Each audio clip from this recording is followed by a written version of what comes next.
காலகட்டத்துல யாருப்பா உங்க ரோல் மாடல் கேட்டா விவேகானந்தரை சொன்னாங்க.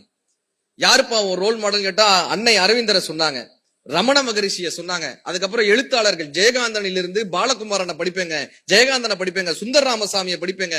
அரசியல் தலைவர்களை சொன்னாங்க, தந்தை பெரியார் எனக்கு பிடிக்குங்க, அண்ணாவை பிடிக்குங்க, காமராஜரை பிடிக்குங்க. அவர்களை இன்ஸ்பிரேஷன் எடுத்திருந்தாங்க. இன்னைக்கு இந்த சமூக வலைதளங்கள் வரக்கூடிய கோமாளிகளை அடுத்த தலைமுறை ரோல் மாடலாக எடுத்து வச்சிட்டு இருக்காங்களே. நடிப்பு அரக்கனா இந்த தர்பூசணியை தின்னுட்டு இப்படின்னு சொல்லி அவர் ஏதோ ப்ராப்ளம் ஆயிட்டாரு.